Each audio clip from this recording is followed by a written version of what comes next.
അസ്സലാമലൈക്കും. Hello friends, അപ്പോൾ നമ്മുടെ ഒരു ഷോർട്ടായിട്ടുള്ള മിനി ബ്ലോഗിലോട്ട് എല്ലാ കൂട്ടുകാർക്കും വീണ്ടും സ്വാഗതം. അപ്പോൾ ഇന്നൊരു തിരക്ക് പിടിച്ച ദിവസമാണ് കേട്ടോ. പക്ഷേ കയ്യിൽ കിട്ടിക്കണതോ അതാ കണ്ടില്ലേ, ഈ ഒരു മുതലാണ് കേട്ടോ. എന്നാൽ പിന്നെ ഇതിനങ്ങോട്ട് സൈസ് ആക്കാലോ എന്ന് വിചാരിച്ചിട്ടാ. പക്ഷേ അലക്കുലത്ത് പണിയെടുക്കാനുള്ള സമയവും ഇല്ല, അതിനുള്ള സാധനങ്ങളും കയ്യിലില്ല. എന്നാലും ഇതങ്ങോട്ട് സെറ്റാക്കണ്ടേ എന്ന് വിചാരിച്ചിട്ടാ. അപ്പോൾ അതിനുള്ള പരിപാടിയാണ് ഈ തുടങ്ങണത്. അപ്പോൾ വീഡിയോ ആദ്യമായിട്ട് കാണുന്ന കൂട്ടുകാരുണ്ടെന്നുണ്ടെങ്കിൽ നിങ്ങൾക്ക് വീഡിയോ കാണുമ്പോൾ ഇഷ്ടമാകുന്നുണ്ടെങ്കിൽ ഒന്നങ്ങോട്ട് സബ്സ്ക്രൈബ് ചെയ്തിട്ട് കാണാൻ മറക്കരുതിട്ടാ. പിന്നെ കമൻറ്റും ലൈക്ക് ഇടാനും മറക്കാൻ നിൽക്കരുതിട്ടാ. അപ്പോൾ അതാ കോളിഫ്ലവർ ഉണ്ടാക്കാൻ വേണ്ടിയിട്ട് നമ്മൾ തിളച്ച വെള്ളം അടുപ്പത്ത് വെച്ചിക്കണ്. അപ്പോൾ അതിലോട്ട് കുറച്ച് കല്ലുപ്പ് മഞ്ഞപ്പൊടി ഇട്ടുങ്ങാണ്ടേ കഷ്ണങ്ങളാക്കിയത് അതിലോട്ടാണ് ചേർത്ത് കൊടുത്തിക്കണ്.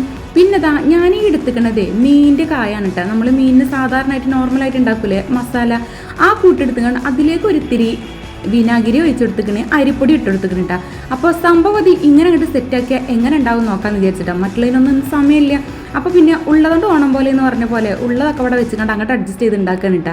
പക്ഷേ സംഭവം കിടുമായിരുന്നു കേട്ടോ. അപ്പോൾ അത് ആ മീൻ മസാലയുടെ ഒരു 2 സ്പൂൺ അരിപ്പൊടി ഇട്ടെടുത്തുങ്ങാണ്ട് വിനാഗിരി കൂടി ചേർത്തുങ്ങാണ്ട് അങ്ങോട്ട് 5 മിനിറ്റ് അതുകൊണ്ട് മസാല ഉണ്ട് തേച്ച് വെച്ചിട്ടുണ്ട്.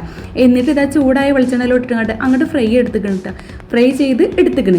അപ്പോൾ സംഭവം അടിപൊളി ആയിക്കണ, നല്ല ക്രിസ്പി ഉണ്ടായിരുന്നോ തിന്നാൻ വേണ്ടിയിട്ട്. അപ്പോൾ ഇതിലേക്ക് മറ്റു പൊടികളൊന്നും ആഡ് ചെയ്തിട്ടില്ല, കോഴിമുട്ട കോൺഫ്ലവർ ഒന്നും ഇല്ല കേട്ടോ. എങ്കിലും സംഭവം നല്ല അടിപൊളി സെറ്റായിട്ട് കിട്ടിക്കുന്നുണ്ടാ. അപ്പോൾ മനസ്സിലായി, ഒന്നും കയ്യിലെങ്കിലും ഇങ്ങനെ നമുക്ക് സംഭവം സെറ്റാക്കി എടുക്കാമല്ലോ എന്നിട്ടാ. അപ്പോൾ ഇതിങ്ങോട്ട് ചൂടോട് കൂടി കഴിക്കാൻ വേണ്ടിയിട്ടേ നല്ല അടിപൊളി ടേസ്റ്റ് ചെയ്തിട്ടാ. അപ്പോൾ മറക്കരുതിട്ടാ, വീഡിയോ ഇഷ്ടപ്പെടുന്നുണ്ടെങ്കിൽ ഒന്നങ്ങോട്ട് സപ്പോർട്ട് ചെയ്യാൻ മറക്കരുതേ. അപ്പോൾ അതാ 2 ട്രിപ്പായിട്ട് നമ്മളിവിടെ നമ്മളെ കോളിഫ്ലവറെ പൊരിച്ചെടുത്തിട്ടുണ്ട് കേട്ടോ. അപ്പോൾ ഇന്നൊരിടം വരെ പോകാനുണ്ട്, അതുകൊണ്ടാണ് കേട്ടോ പെട്ടെന്ന് ഓരോ നോക്കിയത്. എല്ലാം നമുക്ക് ലാവിഷായിട്ട് കുറച്ചൊക്കെ ഉണ്ട് കൊസ്തിയായിട്ട് ഉണ്ടാക്കാന്നേ.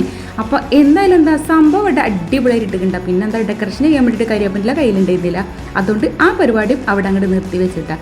അപ്പോൾ അതൊക്കെ കണ്ട് പൊരിച്ചിട്ടേ നമ്മൾ ടിഷ്യൂ പേപ്പറിലേക്ക് അങ്ങ് ഇട്ടിട്ടുണ്ടാകുന്ന കുറച്ച് എണ്ണ കണ്ടെങ്കിലും അവിടെ പിടിച്ചെടുത്ത് കൊടുക്കണ്ടല്ലേ. നല്ല അടിപൊളിയായിട്ട് കാണുമ്പോൾ തന്നെ കണ്ടില്ലേ ക്രിസ്പി ആയിട്ട് കിട്ടിയിട്ടുണ്ട്. അപ്പോൾ സംഭവം ഇങ്ങനെ ഉണ്ടാക്കട്ടെ. വീഡിയോ ഇഷ്ടപ്പെട്ടാൽ സപ്പോർട്ട് ചെയ്യാൻ മറക്കാതെ അടുത്ത വീഡിയോ കാണാം.